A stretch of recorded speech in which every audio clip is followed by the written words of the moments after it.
He's supposed to be Turkish. Some say his father was German. Nobody ever believed he was real. Nobody ever knew him or saw anybody that ever worked directly for him. But to hear Kobayashi tell it, anybody could have worked for Soze. You never knew. That was his power.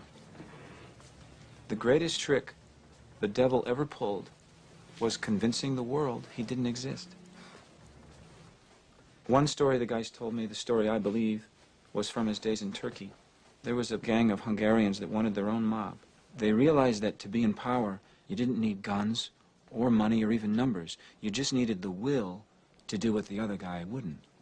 After a while, they come into power and then they come after Soze. He was small time then, just running dope, they say. They come to his home in the afternoon, looking for his business. They find his wife and kids in the house and decide to wait for Soze.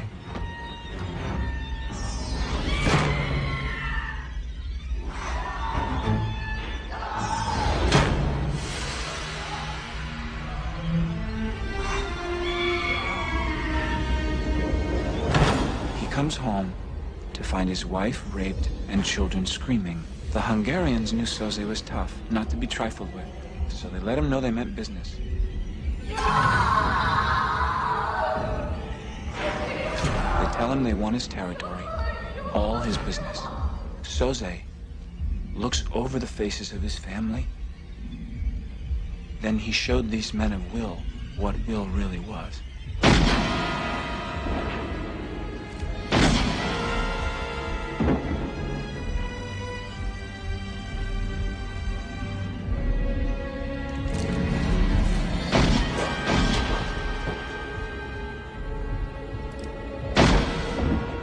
Him he would rather see his family dead than live another day after this.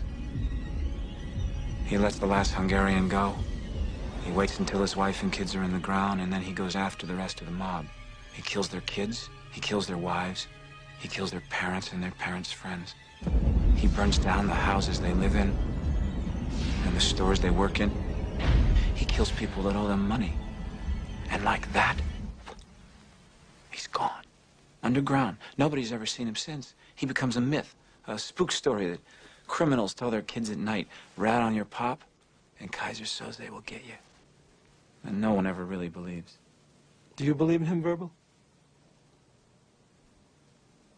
Keaton always said, I don't believe in God, but I'm afraid of him. Well, I believe in God.